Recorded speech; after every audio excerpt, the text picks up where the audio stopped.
തേവർക്കൊണ്ട fire works മിതമായ നിരക്കിൽ പടക്കങ്ങൾ വിൽക്കപ്പെടും കോണ്ടാക്ട് തേവർക്കൊണ്ട ഫയർ വർക്സ്. സോ ഇപ്പൊ വിഷു കഴിഞ്ഞു, ഇനി ഇലക്ഷന്റെ റിസൾട്ട് വരാനുണ്ട്, അതുപോലെ തന്നെ ദീപാവലി വരാനുണ്ട്. മാലപ്പടക്കം, ചീനിപ്പടക്കം, ഗുണ്ട്, അതുപോലെ തന്നെ ബോംബ്, ഇതൊക്കെ വേണമെങ്കിൽ വിജയ് ദേവർകൊണ്ടയെ കോൺടാക്ട് ചെയ്താൽ മതി.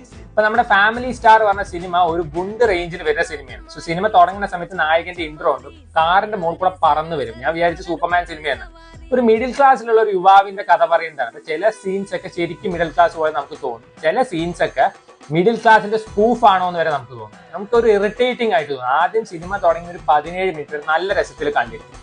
അതിനുശേഷം ഹോട്ടലിൽ ഒരു സീനുണ്ട്, ബാലയ്യ മാറി നിൽക്കും, മാസ് കാണിക്കാൻ വേണ്ടിയിട്ട് ഇരുമ്പ് കമ്പിയൊക്കെ വളയ്ക്കുക, നമ്മുടെ സലാറിലൊക്കെ കാണിക്കുന്ന പോലെ. എന്നിട്ട് അത് കഴിഞ്ഞിട്ട് ഹോട്ടലിൽ തല്ലിപ്പൊളിക്കും. അത് കഴിഞ്ഞിട്ട് ഹോട്ടലിന്റെ ഓണർ പറയും താങ്ക് യു.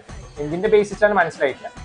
സോ നായിക മൃണാൾ താക്കൂർ ആണ്. സോ ഇവരുടെ കെമിസ്ട്രി ഇത്രയും അൺസഹിക്കബിൾ കോമാളിത്തരം കെമിസ്ട്രി ഞാൻ ഇന്നേ വരെ കണ്ടിട്ടില്ല. മൃണാൾ താക്കൂറിന്റെ ഏറ്റവും വേസ്റ്റ് ക്യാരക്ടറാണ് ഈ സിനിമയിലുള്ളത്. സോ വിജയ്